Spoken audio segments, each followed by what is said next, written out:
let's move on to our second topic then, you guys. And this is about the Academy adding new governors to their ranks, right? What does that mean? Well, we have new folks in there voting for Academy Awards. So we have some new folks in there helping make those decisions. We've added Marlee Matlin, Jason Reitman, and Jason Blum, which I think is very, very interesting.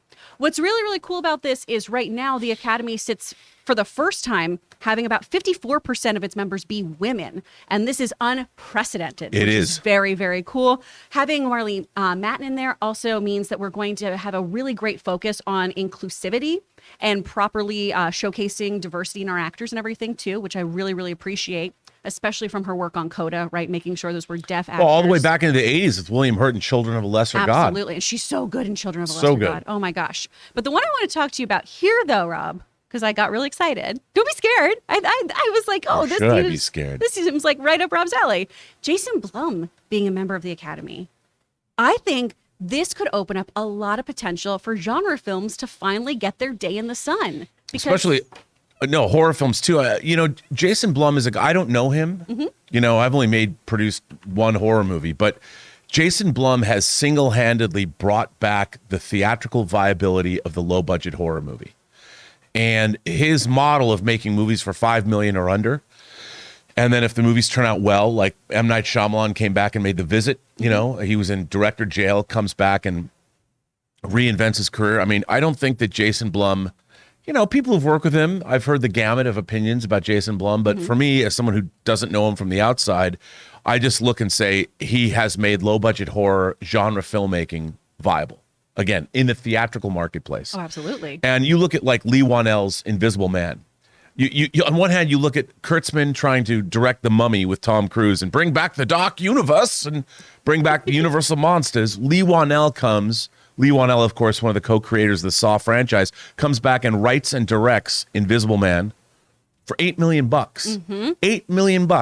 Universal releases it. It's a Blumhouse film, $100 million gross. Wildly successful, bone-chilling. Yeah, so bone-chilling. Really, and of course, he had made Upgrade previous to that. And Jason Blum and Blumhouse has done a great job. And even if they're making films, they're putting stuff on TV, and they're giving emerging filmmakers a chance. Yeah. They're sort of leveling a playing field. I grew up going to things like Avco Embassy Pictures, like they would release John Carpenter movies like The Fog or Escape from New York. And Escape from New York was a $4.5 million film that was, again, released theatrically. Terminator, $4.5 million, but that was not that was I think Orion, but or Hemdale. It was Hemdale. We don't have that anymore. Yeah. And Jason Blum has single-handedly sort of brought that back. So it's great to see him as part of the Board of Governors. He is, Kevin, to me, the most successful producers working in Hollywood today are Jason Blum and Kevin Feige on different levels. But in terms of their track records, Jason Blum has an incredible, the guy's made an Exorcist trilogy. Yeah. What is that going to look like? I don't know. He, like you said in our other story 2 days ago, I got Ellen Burstyn back, and she's 87 years old. So good on you, Jason Blum. Congratulations on being part of the, Board of Governors, the Academy Board? Yeah, the Academy Board of Governors. Well, I'm really glad you brought up Feige, too, because I do want to touch on this as well, because we've seen comic book movies get their moment in the sun a little bit, right, with Black Panther. So I'm wondering, too, why... And Joker, that's very, very true, and Dark Knight. Why... When it comes to these kinds of awards, why are we still a bit, snobby, frankly, when it comes to genre films? Whenever I get my screeners, the joke is always that it's a series of hard to watch. I have to watch a lot of hard to watch films of very dire circumstances. And there's absolutely merit and artist and craftsmanship and all those things, right? But every now and then, too, we have fantastic comedies that are very, very well done that I think should be up for Best Picture. We have excellent sci-fi, comic films, fantasy, horror. Why is it that for so long we've gone, but that's not a prestigious film, you think?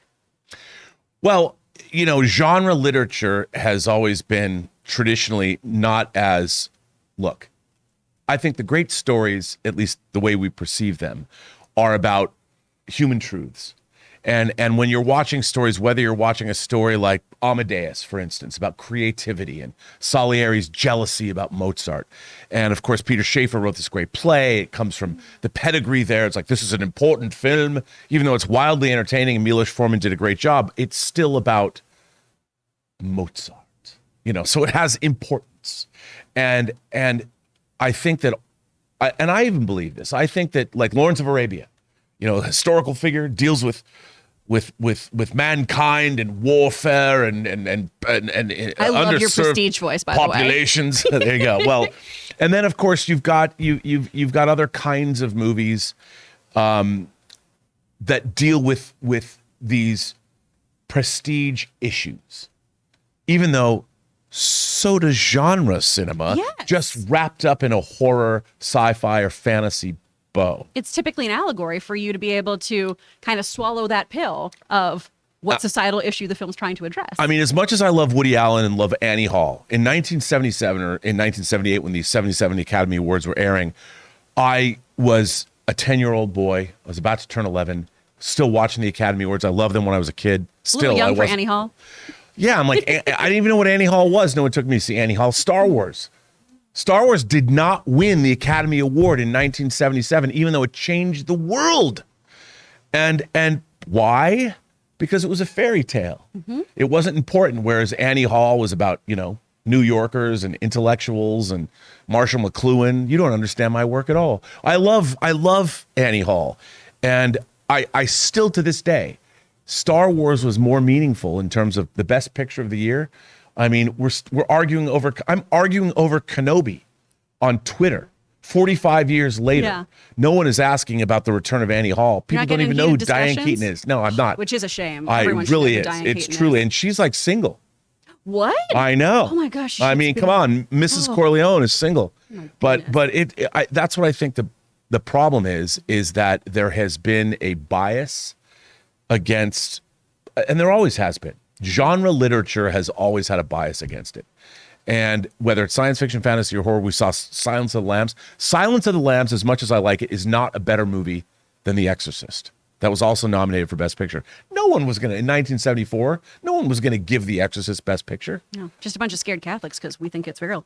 The thing about The Exorcist is if you look at that film, it's still my favorite horror film of all time. But that is a movie that is about faith. It's about a priest that has lost his faith in God, and in confronting the devil, finds his faith again and saves the life of an innocent. That's a Best Picture topic. Mm-hmm. But because it's wrapped up in profanity and the corruption of a 12-year-old girl and lots of green pea soup. Yep. And crucifixes. Fingies on stairs? Yeah, it's not. That's the director's cut. Oh. Yeah. Are you surprised that I've seen that then? I am, because it's the scariest movie ever made. It's one of the reasons why horror messed me up so much, because as a kid I saw that and very much believed that this was all real. I mean, I would like to see genre movies reassessed. Mm-hmm. But we're getting there. I mean, Return of the King swept the Oscars. Absolutely. And hopefully we'll see. People are like, what are they even talking about right now? I love genre cinema. Yeah, I'm hoping that these kind of zeitgeist films, because that's what they really are, movies that really just kind of permeate through culture, become more prestigious with some fresh folks in the Academy making these assessments. Yeah, I mean, if you go back and you look, E.T., there's a E.T., if you look at that film, people are like, oh, Elliot. But it's really about a boy who, he's fatherless. His mother has been left by the father, and that film, look at how much that resonates. By the way, it turned 40. E.T. turned 40 last week. What? Yeah, or 2 weeks ago. Gosh. 40. And it still resonates 40 years later. You can watch that movie today. Should that have won Best Picture? I mean, Gandhi was pretty damn good, but E.T.? But will Gandhi be right here? I don't know. You'll always be right here. Well, folks, the question is up for you. What do you make out of having these new governors added to the Academy? Do you think this is going to shake things up, or is it going to be business as usual? Let us know your thoughts in the comments down below. We want to thank the sponsor of today's video, Me Undies. Guys, it is summertime, which means you got a lot of great fun plans, but make sure part of those plans is wearing Me Undies. Because Me Undies wants to make this summer the most comfortable one that you'll never forget, because when you're living your best life in the summer, the last thing you want to worry about is butt sweat and junk swamp. Listen, when you're feeling comfy and feeling good, you're more present to enjoy all your summer plans. It's like science or something. MeUndies has the lightest and most breathable fabrics to keep you cool and comfortable wherever you go. From undies, bralettes and socks, loungewear and swimwear, you can find something for all of your plans. MeUndies also releases new prints all the time, like their limited edition Pride collection. You can match with your partner, friends, or even your dog. Find your ultimate summer comfort in sizes extra small to 4XL. You guys know I have been wearing MeUndies for a couple of months now, and I will never go back to regular underwear. And right now, MeUndies has a great offer for all the viewers and listeners of the John Campea Show. For any first-time purchasers, you get 15% off. For a limited time, if you sign up for their free-to-join MeUndies membership, you get 25% off your first membership item. So to get 15% off your first order or 25% off your first membership item and a 100% satisfaction guarantee, go to MeUndies.com/Campea. That's MeUndies.com/Campea.